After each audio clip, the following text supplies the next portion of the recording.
잠시 뒤 조여셉 목사와 함께하는 구속사 이야기가 방송됩니다.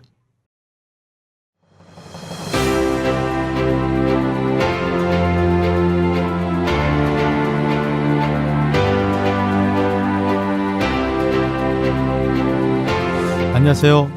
매주 주일 아침 8시에서 9시까지 조유선 목사와 함께하는 구속사 이야기로 여러분을 만나는 조유선 목사입니다. 우리는 대제사장의 족보와 관련해서 성전별로 구분된 대제사장의 역사를 살펴보고 있습니다. 지난 시간에 고정 성전이죠. 모세 장막 성전, 주전 1445년에 모세의 장막, 하나님의 장막이 완성됩니다. 그 이후로 아론으로부터 시작된 대제사장, 아론과 그의 아들 엘르아살, 그리고 세 번째 비느하스, 이렇게 세 사람을 지난 시간에 우리가 살펴봤습니다. 오늘은 이어서 아비수아부터 아이둡까지 역대상 6장에는 비느하스 다음부터 아이둡까지 대제사장들의 계보가 기록되어 있는데 성경에는 그들의 사역에 대해서 특별한 기록은 없습니다. 또한 레위 자손의 또 다른 계열인 사무엘 족보와 비교해 볼 때 이들 사이에는 생략된 대수가 있지만은 그 생략된 대수에 대해서도 언급은 없습니다. 이 시간에는 성경에 특별히 기록되는 것은 없지만은 그들의 이름의 뜻을 통해서 우리가 살펴보면서 성전별로 구분된 그 대제사장의 역사, 이 장막성전에 사역하였던, 섬겼던 대제사장의 역사를 계속 살펴보도록 하죠. 이 네 번째 4대가 아비수아죠. 이 아비수아는 나의 아버지는 부유하다, 나의 아버지는 부자다라는 뜻이죠. 부자라는 의미는 단순히 어떤 물질적인 그런 의미가 강하지만 부유하다는 것은 모든 면에서 물질 세계든 또는 영적인 세계든 모든 세계에서 부유하신 분이다라는 뜻입니다. 이 아비수아는 비느하스의 자손입니다. 역대상 6장 4절과 5절 말씀이나 50절 말씀, 또 에스라 7장 5절 말씀 보면은 이 아비수아에 대해서 언급이 되어 있죠. 금방 말씀드린 대로 아비수아는 히브리어 아비슈아로 나의 아버지는 부유하다라는 뜻입니다. 그리고 5대가 붓기죠. 붓기. 이 붓기 역시 아비수아의 자손으로 역대상 6장 5절과 51절에 또 에스라 7장 4절은 기록하고 있습니다. 이 붓기는 히브리어 붓키라는 단어로 사용됐는데 붓기야의 단축형입니다. 이 의미는 여호와로 말미암아 입증된 자라는 뜻입니다. 하나님으로 말미암아 입증된 자, 증명된 자죠. 모든 면에서 하나님으로 말미암아 증명된 자. 참 좋은 이름인 것 같습니다. 붓기, 여호와로 말미암아 입증된 자다. 확실하게 보증이 되는 인물이죠. 이 모세 장막 성전 6번째 6대의 대제사장이 우시입니다. 우시 또는 우시엘로도 사용되기도 합니다. 이 우시는 역대상 6장 5절과 6절 말씀, 또 51절, 에스라 7장 4절 말씀 보면은 붓기의 자손으로 기록되어 있습니다. 히브리어 우찌라는 단어로서 아자즈에서 유래되어 강함이란 뜻을 가지고 있습니다. 유대 역사학자 이 요세푸스는 유대 고대사에서 대제사장직의 계승이 우시 이후로 아론의 셋째 아들 엘르아살 계열에서 넷째 아들 이다말 계열의 엘리에게로 넘어갔다고 기록하고 있습니다. 그 기록의 내용을 보면은 다음과 같습니다. 엘르아살의 가문이 대제사장직을 맨 처음 장악하여 대를 물렸다. 대를 이어갔다는 거죠. 엘르아살은 대제사장직을 비느하스에게 넘겼으며 비느하스는 아비수아에게, 아비수아는 붓기에게, 붓기는 다시 우시에게 대를 물려가며 인계하였다. 우시의 뒤를 이어 대제사장에 오른 사람은 엘리였는데 그의 후손은 솔로몬 때까지 대제사장직을 이어갔다라고 설명하고 있습니다. 우리는 이 요세푸스의 유대 고대사, 특별히 대제사장직의 계승과 관련해서 우시 이후에 이제 대제사장직이 오른 사람이 엘리임을 우리가 확인할 수가 있습니다. 7대는 스라히야라는 인물입니다. 스라히야. 이 스라히야 역시 우시의 자손으로 역대상 6장 6절과 51절, 에스라 7장 4절은 기록하고 있습니다. 스라히야는 히브리어 제라흐야라는 단어로서 자라흐, 일어나다라는 뜻을 가지고 있습니다. 자라흐.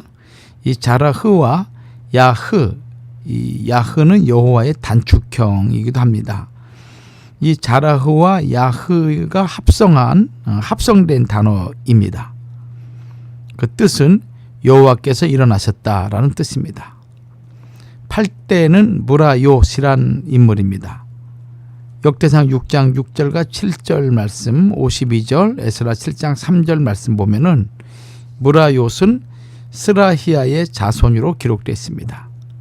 히브리어 메라요트로서 메라야, 반역에서 유래되어 반역이라는 뜻을 가지고 있습니다. 약간 이 인물에 대해서는 좀 좋은 그런 의미는 아닌 것 같습니다. 무라요, 반역. 사실 우리 자손들에게 이런 이름들 잘 쓰지 않잖아요. 반역. 잘 쓰지 않는 단어를 지금 이 무라요시라는 인물에게 쓰고 있습니다. 그 내막은 어떤 것인지는 알 수는 없습니다. 그러나 이름으로 우리는 지금 그 시대 대제사장을 살펴보고 있습니다. 성경에는 므낫세라는 인물이 나오죠. 그 요셉이 애굽에서 두 아들을 낳게 되는데 하나는 므낫세, 하나는 에브라임이라는 두 인물이죠. 이 므낫세는 잊어버렸다라는 뜻을 가지고 있는데 요셉이 지난날 애굽에서 고난받은 거, 형들에게 오해를 받아서 종으로 팔려온 사건들, 또 모략과 오해로 인해서 종수라는 모든 것들, 그 고난을 이 아들을 므낫세를 낳으면서 잊어버렸다라는 뜻을 가지고 있습니다. 좋은 의미의 뜻이죠. 또 반면에 이 남조 유다의 그 왕들 중에서 그 히스기야의 아들이 이 므낫세입니다. 므낫세. 역시 동일한 이름으로 잊어버림이란 뜻을 가지고 있는데 이 므낫세, 히스기야 왕의 아들 므낫세 왕은 하나님 앞에 남조 유다에서 가장 무서운 제약을 일으킨 그런 왕이기도 하죠. 이 왕으로 남조 유다가 결국은 이 므낫세의 제약 때문에 바벨론의 포로로 귀양가는 아주 결정적인 역할을 하는 왕이기도 하죠. 근데 이 사람의 이름도 잊어버림 뜻입니다. 그의 일생을 보면은 하나님을 잊어버린 삶을 살았던 인물이죠. 이렇게 동일한 이름을 가진 인물들이지만은 어떻게 살아갔느냐에 따라서 그 이름은 명예스러운 이름이 되는 반면에 어떤 이름은 좋은 이름인 반면에 불명예스러운 그런 이름으로 나중에 이렇게 낙인 찍히는 경우도 많이 있습니다.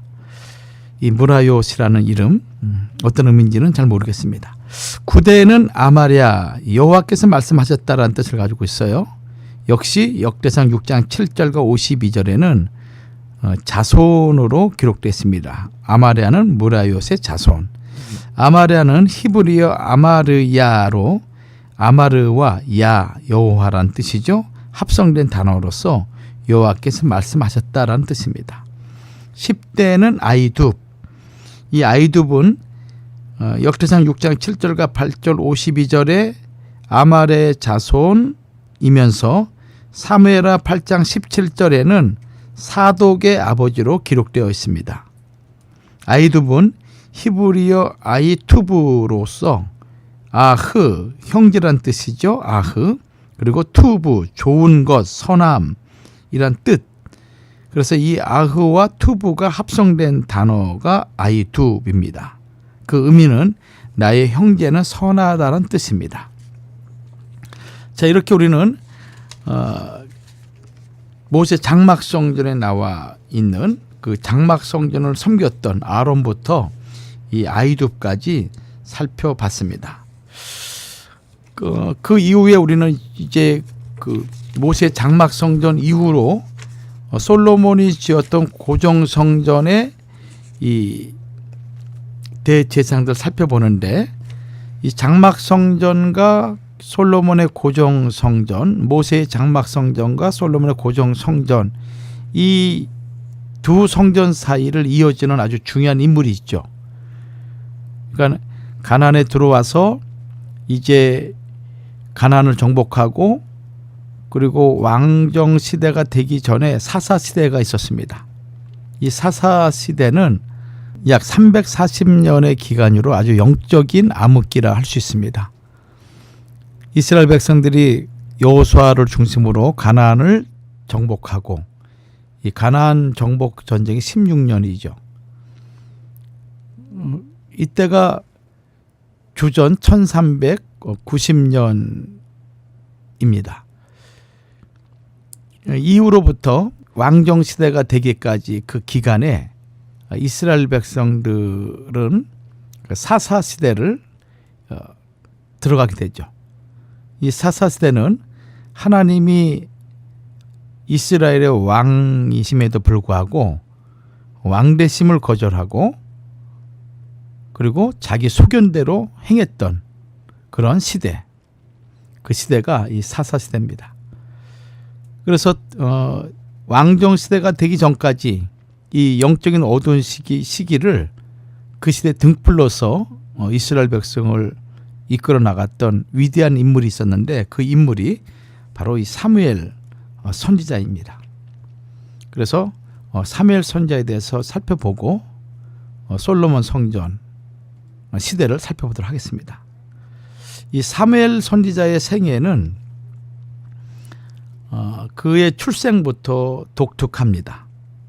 사무엘은 이스라엘이 사사 시대에서 왕정 시대로 넘어가는 이 가도기에 백성을 지도하고 나라를 지킨 위대한 선지자입니다.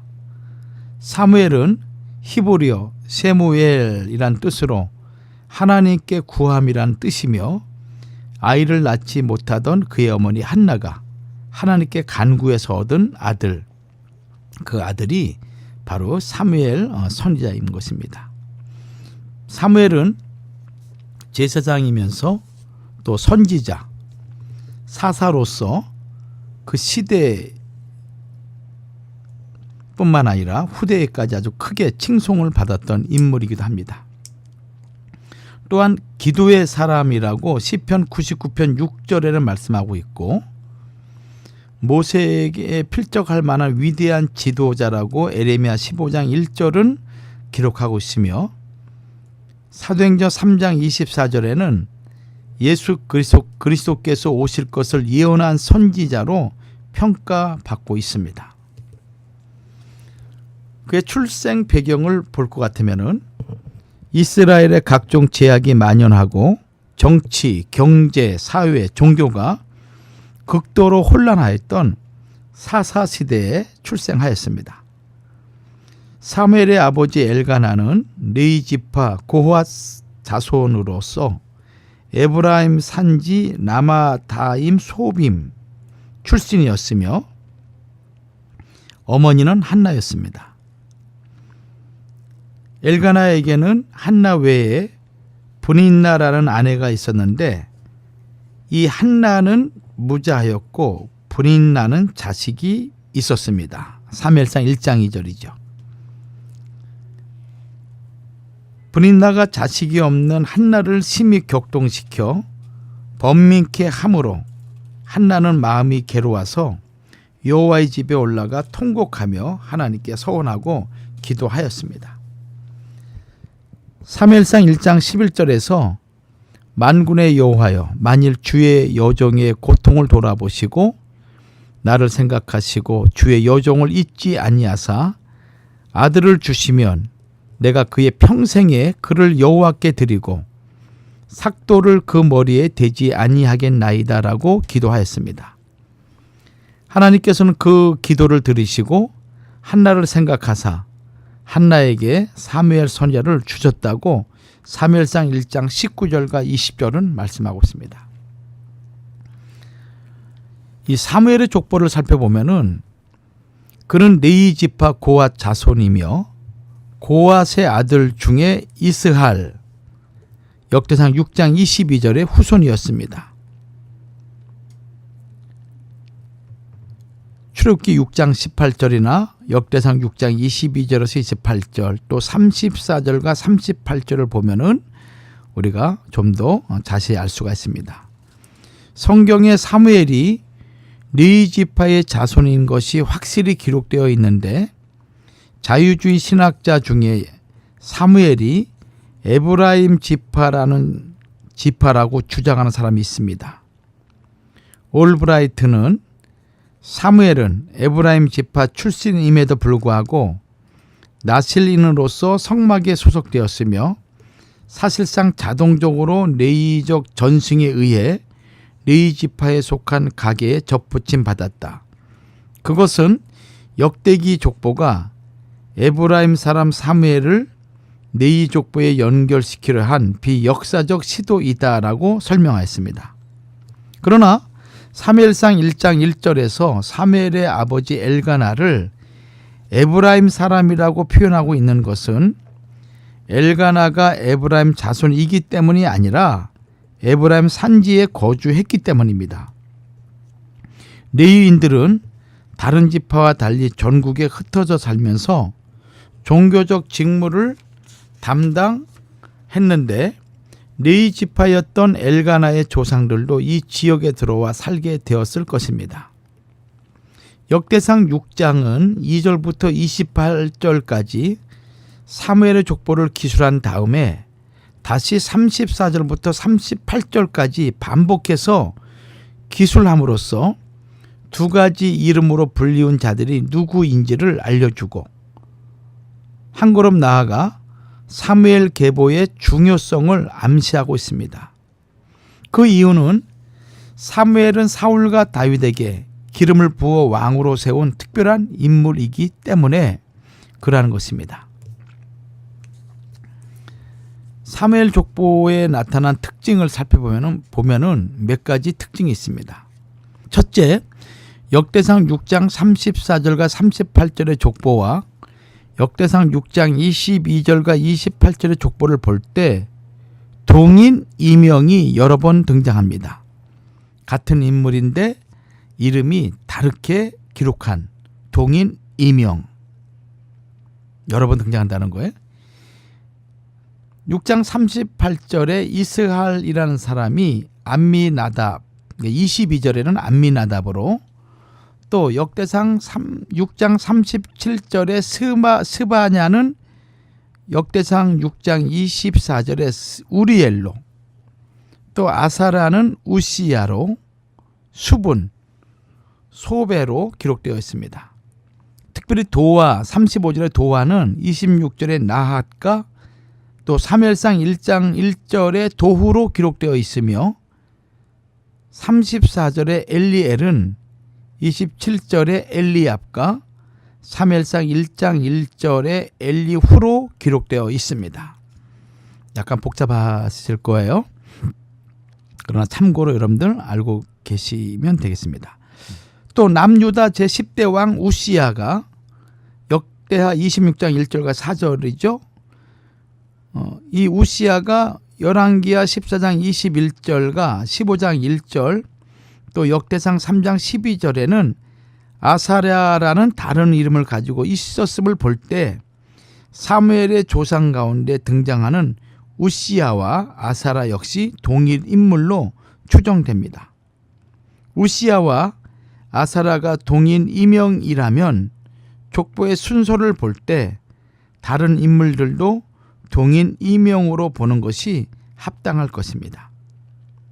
둘째 특징은 고라의 아들을 아주 자세히 기록하고 있습니다. 역대상 6장 22절과 23절에 그 아들은 고라요, 그 아들은 아시리요, 그 아들은 엘가나요, 그 아들은 에비아십이요, 그 아들은 아시리요라고 기록하고 있어서 고라, 아실, 엘가나, 에비아십, 아실의 순서로 내려오는 계보인 것처럼 보입니다. 그러나 역대상 6장 37절에는 아실은 에비아삽의 아들이요 에비아삽은 고라의 아들이요라고 말씀하고 있습니다. 역대상 6장 22절과 23절에는 역대상 6장 37절에 나오지 않는 이 아실과 엘가나가 추가되어 있는 것이죠. 이 문제를 해결하는 열쇠는 출애굽기 6장 24절에 고라의 아들은 아실과 엘가나와 아비아삽이니 이들은 고라 사람의 족장이요라는 말씀입니다. 이 말씀을 근거하여 볼 때 아실과 엘가나는 에비아삽, 다르게 얘기하면 아비아삽이죠. 이 아비아삽과 형제인 것입니다. 그러므로 역대상 6장 37절의 족보는 실제 혈통계승의 순서가 기록된 족보이며 역대상 6장 22절과 23절에는 에비아삽의 형제인 아실과 엘가나까지 추가하여 기록한 것임을 알 수가 있는 것입니다. 자, 세 번째는 엘리 제사장과의 관계입니다. 엘리 제사장은 사무엘이 태어날 당시의 대제사장이었습니다. 사무엘의 어머니 한나는 사무엘이 젖을 떼자마자 실로로 데려다가 대제사장 엘리에게 맡겨서 여호와의 집에서 양육받도록 하였습니다. 그런 면에서 엘리 제사장은 사무엘의 보호자여 스승이었습니다. 참고로 엘리 가문을 살펴보면은 엘리는 아론의 아들 가운데 엘리아살의 계통의 제사장이 아니라 아론의 넷째 아들인 이다말 계통의 제사장이었습니다. 참고로 역대상 24장 3절과 6절 말씀을 참고하시면 되겠습니다. 그의 아들 흠니와 비느하스는 불량자였으며 여호와를 알지 못했고 하나님의 제사를 멸시하였습니다. 이에 두 아들은 블레셋과의 전투에서 전사하였고 이 소식을 들은 엘리도 자기 의자에서 자빠져 목이 부러져 죽었다고 사무엘상 4장 18절은 말씀합니다. 이때 비느하스의 아내도 아들을 낳다가 죽어가면서 아들 이름을 이가봇 영광이 없다라는 이름을 짓고 그리고 죽게 되죠. 사무엘상 4장 19절과 21절 말씀이에요. 또 사무엘상 14장 3절과 22장 11절을 보면은 이가봇에게 형 아히두비 있었고 아히두비의 아들은 아히야와 아히멜렉이었다고 기록하고 있습니다. 아히멜렉에게는 아비아달이라는 아들이 있었는데 그는 다윗 시대의 사독과 함께 대표적인 제사장이었으며 압살람의 반역 때 다윗을 도왔습니다. 그러나 아도니아의 반역에 동참한 일로 솔로몬 왕 때 대제사장직을 박탈당한다고 왕상 1장 7절과 2장 35절에 기록되어 있습니다. 이때부터 대제사장직은 엘르아살 계열 사독의 후손들이 독점하게 되죠. 자, 잠시 있다가 다시 사무엘의 사역과 관련된 내용을 살펴보도록 하겠습니다.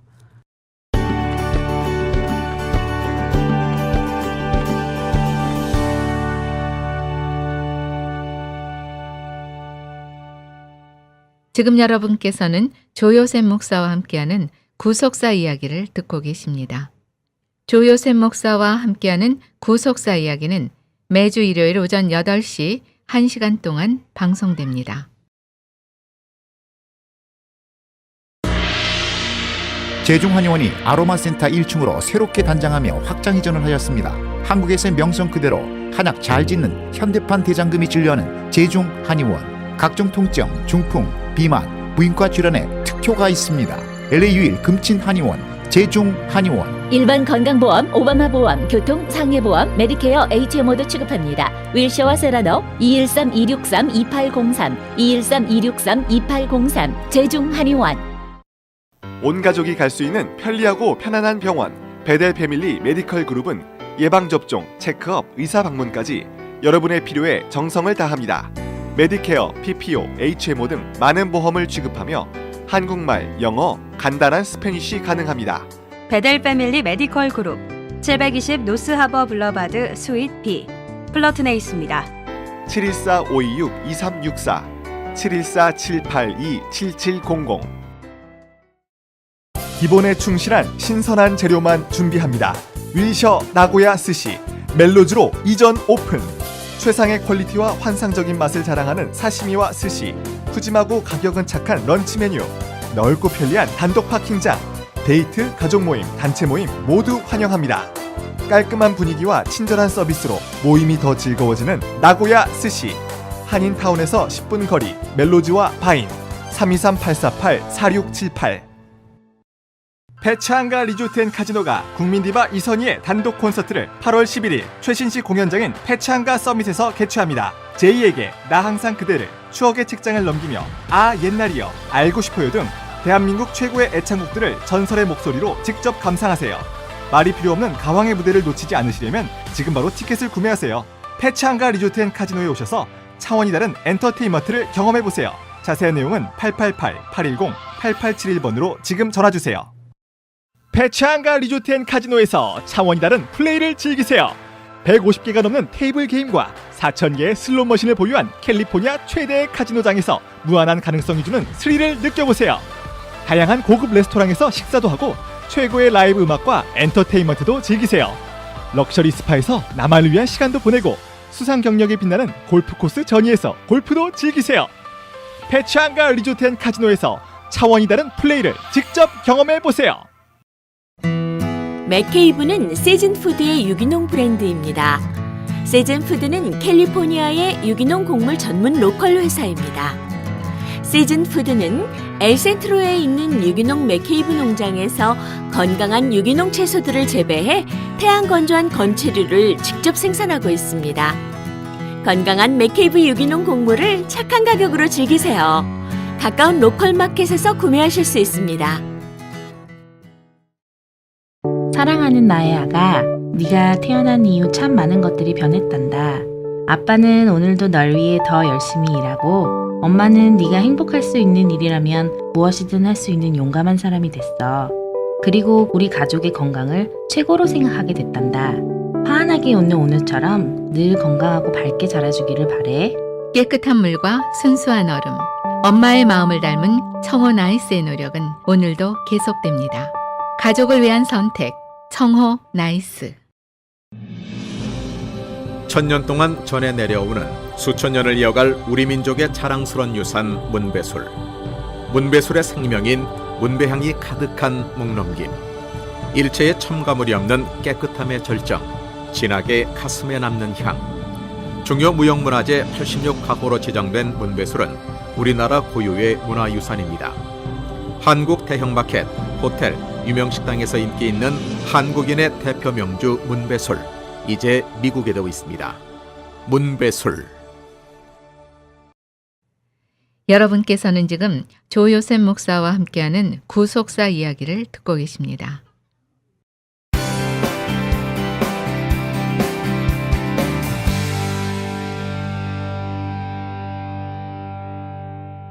자, 이어서 사무엘의 사역에 대해 살펴보도록 하겠습니다. 엘리 제사장이 98세로 죽자 사무엘은 그의 뒤를 이어 선지자로서 사명을 감당하였습니다. 이때 사무엘의 나이는 성소에서 봉사 직무를 시작할 수 있었던 나이 30세로 보고 있습니다. 주전 1102년 정도가 되겠죠. 사무엘상 3장 19절과 20절 말씀을 참고하시면 되겠습니다. 그 이후 사무엘의 사역은 다음과 같습니다. 첫째는 미스바에서 블레셋과의 전쟁에서 승리하였습니다. 이때는 대략 주전 1082년 정도인데 사무엘의 나이 50세였습니다. 사무엘상 7장 1절과 2절 말씀이죠. 사무엘은 이스라엘의 신앙 각성 운동을 일으켜 백성을 미스바로 모이게 하였으며 백성은 물을 길어 여호와 앞에 붓고 금식하며 회개하였습니다. 이때 블레셋 군대가 공격해오자 사무엘은 온전한 번제를 여호와께 드리고 부르짖으며 기도했습니다.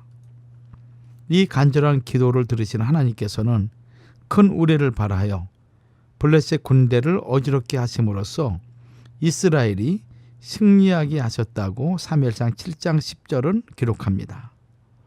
사무엘은 이 승리를 기념하여 돌을 취하고 미스바와 센 사이에 세워 여호와께서 여기까지 우리를 도우셨다라고 하면서 에벤에셀이라 하였습니다. 이 에벤에셀은 도움의 돌이란 의미이죠. 사무엘상 7장 12절 말씀입니다. 두 번째 사무엘의 사역은 평생 이스라엘을 다스렸습니다. 사무엘상 7장 15절과 17절에서 사무엘이 사는 날 동안에 이스라엘을 다스렸으되 해마다 베델과 길갈과 미스바로 순회하여 그 모든 곳에서 이스라엘을 다스렸고 라마로 돌아왔으니 이는 거기 자기 집이 있음이라. 거기서도 이스라엘을 다스렸으며 또 거기 여호와를 위하여 단을 쌓았더라라고 말씀하고 있습니다. 사무엘은 노년에 자기 아들 요엘과 아비야를 이스라엘의 사사로 세웠으나 그 아들들이 사무엘의 신앙의 길을 따르지 않고 뇌물을 취하고 판교를 굽게 하였다고 사무엘상 8장 3절은 말씀하고 있습니다. 사무엘의 아들들의 범죄는 사무엘 생애에서 지우고 싶은 오점이었습니다. 참 자식을 신앙으로 교육시킨다는 것이 쉽지가 않습니다. 위대한 사무엘 선지자 그의 자식 요엘과 아비야가 있지만은 그러나 그들이 어긋난 글로 감으로 말미암아 사무엘 선지자 생애에 오점으로 남긴 자식들이죠. 세 번째 사무엘의 사역은 사울 왕과 다윗 왕에게 기름을 부었습니다. 사무엘의 아들들이 아버지의 행위를 따르지 않자 이스라엘 모든 장로가 사무엘에게 나와 왕을 요구하였다고 사무엘상 8장 4절과 5절은 말씀하고 있습니다. 사무엘은 왕을 세우는 것이 곧 하나님의 통치를 거부하는 것이므로 반대했지만은 백성들의 완고함 때문에 결국에는 하나님께서 사울을 택하여 기름을 붓고 왕으로 세우도록 하였다고 사무엘상 8장 7절과 10절에서 22절, 10장 1절과 11장 15절은 말씀하고 있습니다. 사울이 왕이 된 후에 하나님의 말씀에 불순종하자 하나님께서는 사무엘을 통해 왕이 여호와의 말씀을 버렸으므로 여호와께서도 왕을 버려 이스라엘 왕이 되지 못하게 하셨나이다라고 선포하게 하셨습니다. 그 후에 사무엘은 하나님의 지시에 따라 다윗에게 기름을 부어 사울을 대신하여 왕이 되도록 준비시켰습니다. 사무엘상 16장 1절과 13절 말씀이죠. 네 번째 사역은 이 사무엘 선지자는 양심적인 지도자로서 죄에 대하여 강력하게 대처했습니다. 사무엘은 그 시대의 진정한 하나님의 사람, 양심적인 지도자였습니다. 사울이 왕이 된 후에 사무엘은 그동안 자신의 삶이 양심에 따라 청렴 결백하였음을 사무엘상 12장 3절과 5절에 증거하고 있습니다. 백성들도 사무엘 선지자를 이렇게 평가하고 있습니다. 당신이 우리를 속이지 아니하였고 압제하지 아니하였고 네 손에서 아무것도 취한 것이 없나이다라고 사무엘의 증거를 인정하였다고 사무엘상 12장 4절과 5절은 말씀하고 있습니다. 사무엘은 스스로 자신의 청렴 결백을 증거할 정도로 양심적인 지도자였으며 그것을 백성에게 인정받는 지도자였습니다. 사무엘은 왕을 구하는 이스라엘 백성의 죄를 강력하게 책망하였으며 이후로는 철저하게 하나님의 말씀에 순종하며 살 것을 촉구했다고 사무엘상 12장 13절과 15절은 말씀하고 있죠. 그리고 이스라엘이 왕을 구한 제약을 깨닫게 하려고 비가 오지 않는 시기인 밀 베는 때에 사무엘이 기도하자 하나님께서 우레와 비를 보내시는 것을 보고 백성이 여호와와 사무엘을 크게 두려워하게 되었습니다. 또한 사무엘은 범죄한 사울을 책망하였죠. 사울은 지금 가서 아말렉을 쳐서 그들의 모든 소유를 남기지 말고 진멸하되 남녀와 소아와 젖먹는 아이와 우양과 약대와 나귀를 죽이라라고 하신 하나님의 말씀에 불순종하였으며 사무엘은 이러한 사울의 죄를 지적하고 하나님께서 사울을 버려 왕이 되지 못하게 하실 것이라는 강력한 심판의 말씀을 전하였습니다. 사무엘상 15장 17절과 26절 말씀이죠. 특별히 믿음의 장이라 불리는 히브리서 11장에는 사무엘의 이름도 기록되어 있습니다. 히브리 11장 32절이죠. 그의 믿음은 쉬지 않는 기도와 말씀 사역에 근거하고 있습니다. 그는 사무엘상 12장 23절에서 나는 너희를 위하여 기도하기를 쉬는 죄를 여호와 앞에 결단코 범치 아니하고 선하고 의로운 도로 너희를 가르칠 것인즉이라고 고백하였습니다. 사심 없이 오직 하나님 말씀대로 움직이며 깨끗한 양심으로 충성되이 사명을 감당한 사무엘 선지자. 그는 불의와 부정부패가 만연한 오늘 우리 사회에 모범적인 지도자가 무엇인가, 이 참된 지도자 상을 제시해주고 있는 인물이 바로 이 사무엘 선지자인 것입니다. 이 사무엘 선지자가 이 가나안 입성 이후 사사시대, 이 사사시대를 왕정시대로 이어나가는 아주 중요한 그런 구속사의 연결 인물이 바로 이 사무엘 선지자가 되겠습니다. 자, 크게 두 번째로 이제 솔로몬 성전 이후의 대제사장들을 살펴보도록 하죠. 이 시기는 주전 959년 성전 건축이 완료된 시점부터 주전 586년 사이 13대의 대제사장들을 살펴보려고 합니다. 다윗은 성전 건축을 사모했지만 전쟁터에서 피를 많이 흘리기 때문에 성전을 직접 건축하지 못했습니다. 그러나 다윗은 성전 건축에 필요한 모든 것을 준비하였다고 역대상 28장 2절과 3절 또 11절에서 19절에는 말씀하고 있습니다. 솔로몬은 통치 제4년 15월 2월이죠. 이 2월에 성전 건축을 시작하여 제11년 불월 8월입니다. 이 8월의 마침으로 약 6년 6개월 만에 성전을 완공하였다고 열왕기상 6장 1절과 37절과 38절은 기록하고 있습니다. 솔로몬 성전은 이스라엘 역사상 최초의 고정 성전으로 아브라함이 이삭을 제물로 바쳤던 모리아의 한 산, 창세기 22장 2절이죠. 또 다윗이 하나님께 번제와 화목제를 드린 오르난의 타작마당에 세웠다고 역대하 3장 1절은 말씀하고 있습니다. 솔로몬 성전이 완성되므로 제사장과 레위 지파는 장막 성전과 그 안에 있는 기구를 옮기는 수고를 덜게 되었습니다. 이 성전은 주전 586년 바벨론의 느부갓네살에 의해 파괴될 때까지 약 373년 동안, 즉 성전이 완공된 주전 959년에서 성전이 파괴된 주전 586년 약 373년 동안 하나님의 임재에 처소여 하나님의 거룩한 통치의 구심점이 되었습니다. 이 구약 역사, 구약 시대 가장 최대의 사건이 바로 이 솔로몬 성전 건축 사건이라 해도 과언이 아니죠. 이스라엘 나라가 여호와의 나라임을, 또 하나님의 나라임을 객관적으로 증명한 그 사건이 이 바로 솔로몬 성전을 짓는 사건이요. 이 솔로몬 성전, 이곳에 하나님이 임재하고 계신 사건인 것입니다. 이 솔로몬 성전의 첫 번째 대제사장이 바로 사독이죠.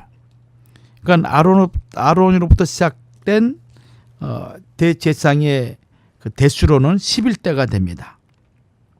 그리고 솔로몬 성전으로는 1대가 되겠죠. 이 사독은 아이두베 자손이며 사무엘하 8장 17절과 역대상 6장 8절, 또 52절에서 53절이나 18장 16절에 기록되어 있습니다. 아히마아스의 아버지입니다. 사독은 히브리어 차도크라는 단어인데 이 사독의 뜻은 의로운이란 뜻입니다. 그는 다윗 통치 때부터 솔로몬 통치 초기까지 활동하였습니다. 이 사독과 관련해서 성경은 몇 가지로 이 사독을 설명하고 있는데, 그 중에 하나가 다윗이 도망 다닐 때 다윗 편에서 서서 일하였습니다. 다윗이 압살롬의 반란으로 도피할 때 사독은 모든 네 사람과 아비아달과 함께 하나님의 언약궤를 메고 다윗을 쫓으려고 했습니다. 그러나 다윗은 압살롬의 반역이 자기가 우리아의 아내 밧세바를 범한 죄에 대한 하나님의 징계임을 철저하게 인정하고 있었기 때문에 사독을 하나님의 언약궤와 함께 예루살렘으로 돌려보내었습니다. 이것은 다윗의 신앙에서 비롯된 행동이었습니다. 범죄함으로 도피의 길을 떠나게 된 자신과 하나님의 임재의 상징인 법궤가 함께 유리하는 것을 원치 않았던 것입니다. 앞으로 하나님께서 은혜를 베푸시면 그 궤와 그 계신대를 볼 수 있겠지만 혹시 결정적인 순간에 하나님께서 자신을 포기하신다 할지라도 종이 여기 있사오니 선히 여기시는 대로 내게 행하시옵소서라고 하며 하나님의 뜻에 온전히 맡기고 그 뜻대로 순종하겠다고 고백하였습니다. 사무엘하 15장 25절과 26절 말씀이죠.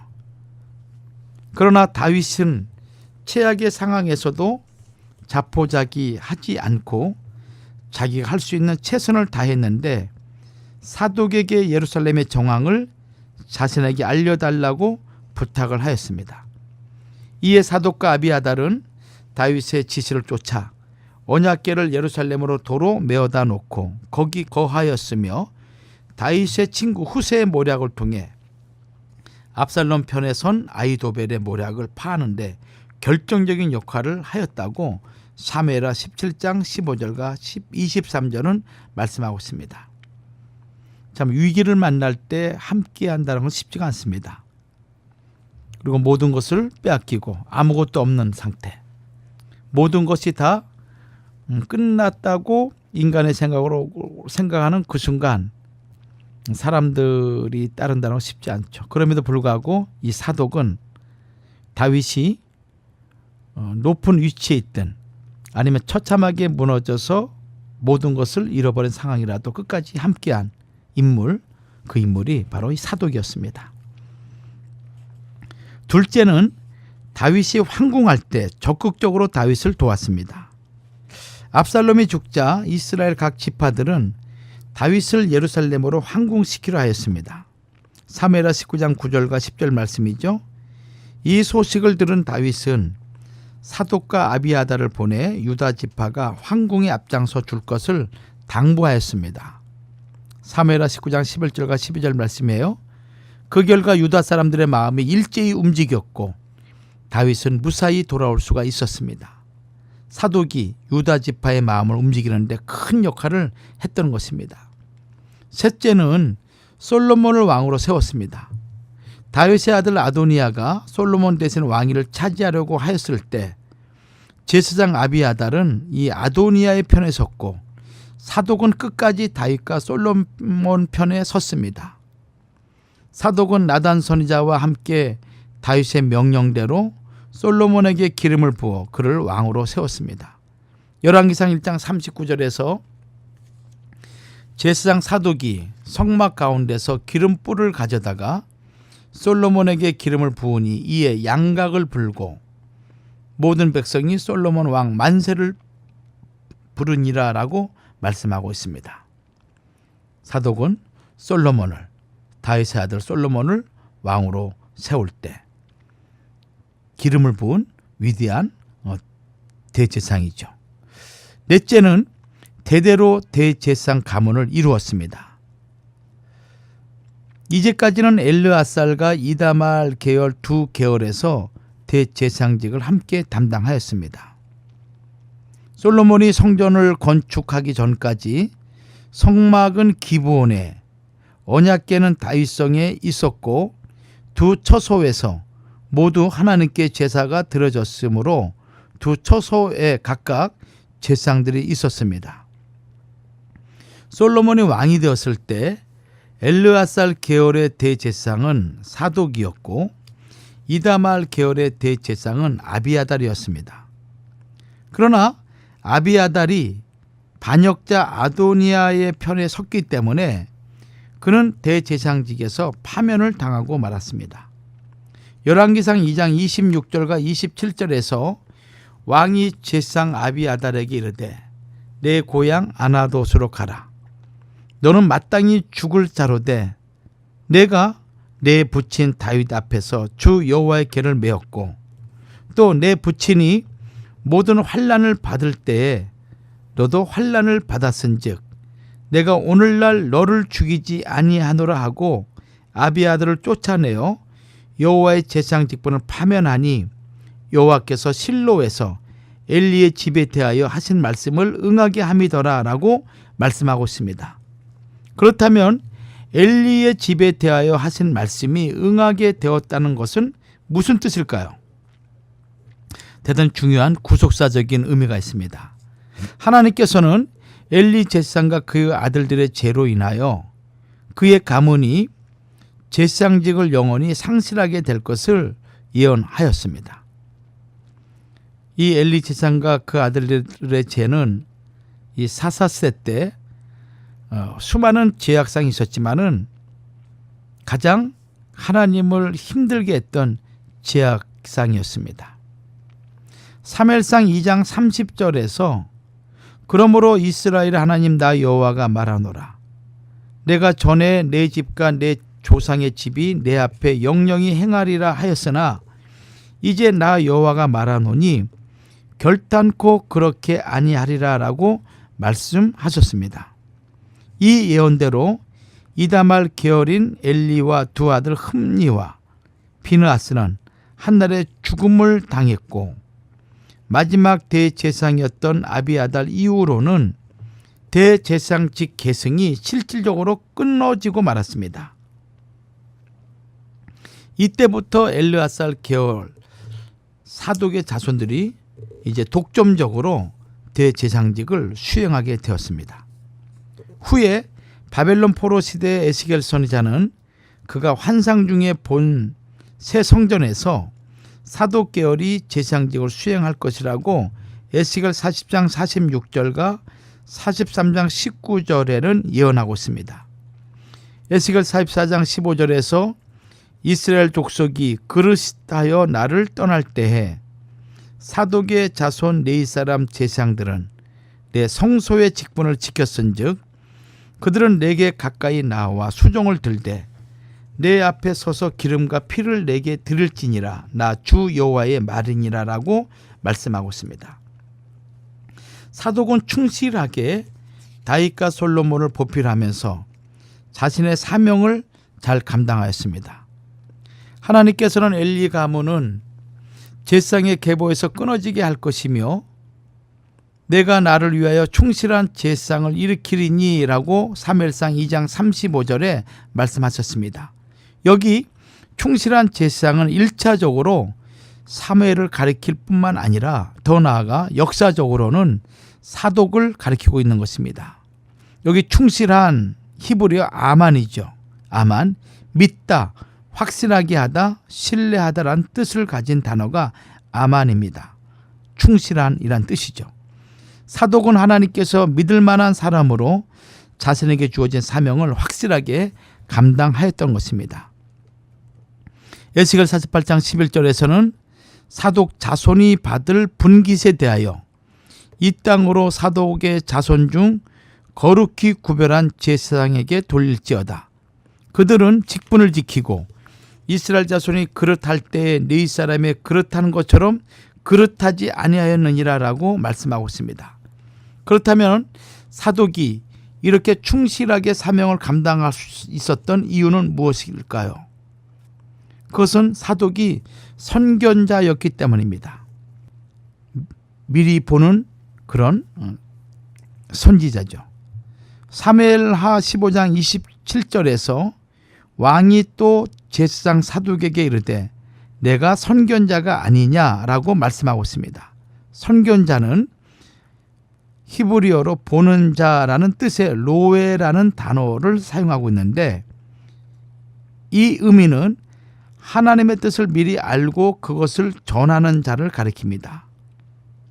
선견자죠. 이처럼 사독은 항상 하나님께서 원하시는 대로 의롭게 판단하고 그것을 이루기 위해 최선을 다해 충실하게 사명을 감당하였던 그런 인물이 바로 사독이란 인물이었습니다. 그렇기 때문에 하나님께서는 이 사독 계열을 통해서 하나님의 영원한 직분, 바로 하나님을 경배하고 이스라엘 백성을 위해서 속죄 사역을 감당한 충실한 하나님의 제사장으로 하나님께서 사용하신 것 같습니다. 자, 다음번 인물은 이 아사랴라는 인물이죠. 이 아사랴는 13대 인물인데 이 아히마스의 아들로서 요하난의 아버지입니다. 역대상 6장 9절입니다. 이 성경에는 이 아사랴의 사역에 대해서 특별한 기록이 없습니다. 자, 오늘은 이 13대 아사랴까지 살펴봤습니다. 다음 시간에는 14대 요하난부터 이제 계속해서 성경 고종 성전인 솔로몬 성전과 관련되어 있는 대제사장들을 살펴보도록 하겠습니다. 그래서 이 솔로몬 성전과 관련된 인물과 그리고 주전 515년에서 320년 사이에 수르바벨 성전에서 섬겼던 대제사장까지 계속적으로 살펴보면서 대제사장의 역사를 성전별로 살펴보도록 하겠습니다. 한 주간도 주의 말씀과 동행하시면서 승리하는 복된 한 주간이 되기를 주의 이름으로 축복합니다. 감사합니다.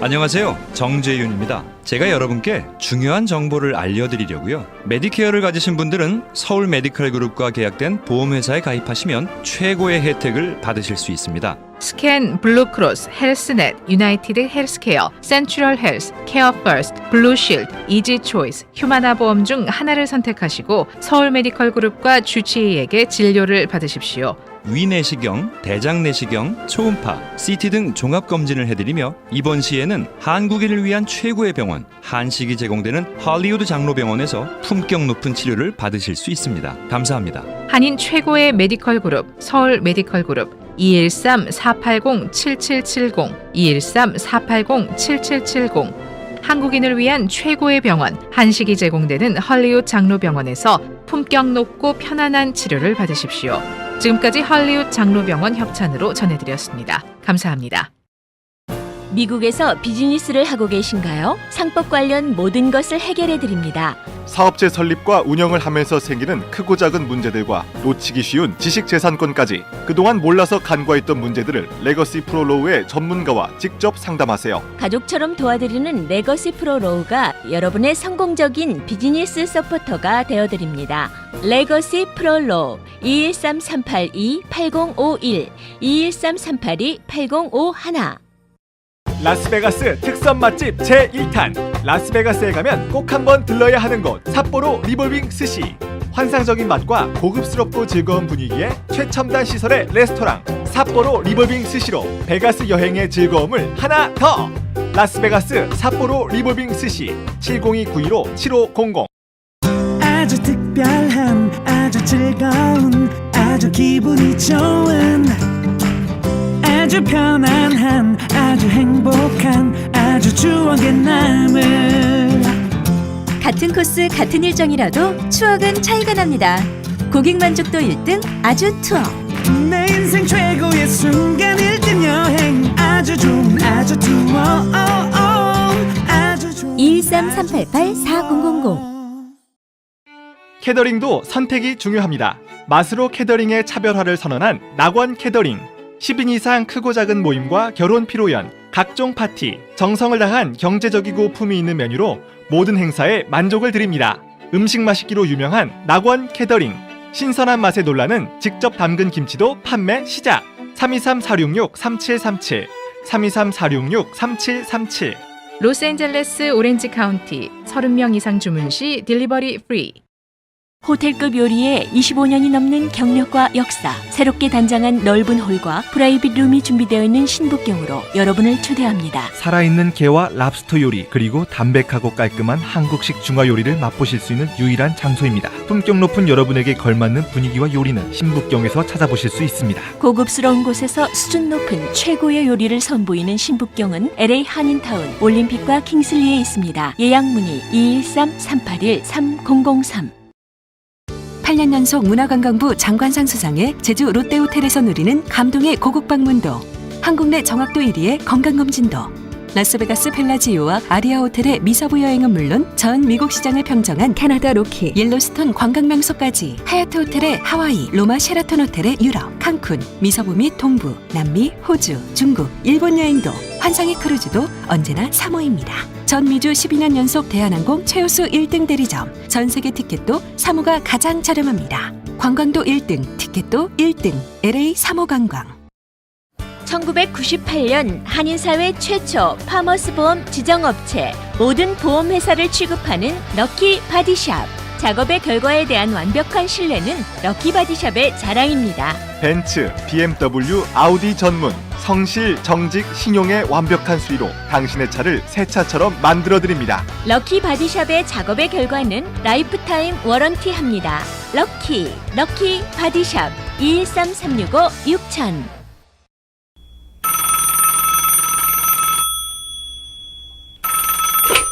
네, YTN 뉴스 FM입니다. 24시간 뉴스 전문 채널 YTN 뉴스 FM을 언제 어디서든 듣고 싶다고요? 걱정하지 마세요. YTN 뉴스 FM 어플리케이션을 무료로 다운로드하시면 되잖아요. 검색창에 YTN 라디오 US를 치시고 어플리케이션을 무료로 다운로드하시면 24시간 뉴스 채널 YTN 뉴스 FM을 시간과 장소에 구애받지 않고 청취하실 수 있습니다. YTN 뉴스 FM은 빠르고 신속한 뉴스를 통해 24시간 여러분과 함께합니다.